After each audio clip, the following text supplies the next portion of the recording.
15 বছর আগে লাশ দাফন করা হয়েছে, সে লাশ পচে নাই। এই লাশটা কি জান্নাতি না জাহান্নামী? এই ব্যাপারে কোরআন হাদিসে কিছু আছে যে লাশ না পচা? এই মানুষগুলো যাদের কবরে লাশ পচে নাই, কেন আল্লাহ তাআলা পচান নাই? আমি দেখলাম যে ওনার কাফনটা পর্যন্ত পচে নাই। এই বিষয়টাকে কিভাবে ব্যাখ্যা করবেন? আমার বাবা বেনামাজির সাথে খানা পর্যন্ত খাইতো না, আমি সন্তান, আমার খানাও খাইতো না। বাকি যারা ছিল, যেমন আমার বাবা ছিল, আমার নানি ছিল, আমার ভাই ছিল, বোন ছিল, এখানে তাদের কোনো কিছু পাওয়া যায় না। ভেরি ভেরি ইম্পর্টেন্ট একটা বিষয়। দেখেন, ইমানের নূর আপনার ভিতরে তখন দিবে আল্লাহ সুবহানাহু ওয়া তাআলা যখন আপনার ইমান আনার জন্য বা হেদায়েতের জন্য ন্যূনতম চেষ্টা প্রচেষ্টা থাকবে।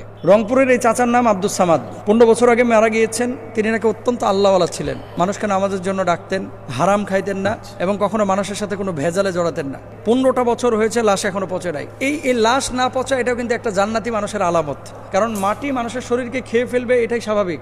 আবার মাটি যদি কারো শরীরকে খেয়ে ফেলে, তাহলে সে মানুষটা জাহান্নামে চলে গেছে, এটা কিন্তু ভুল।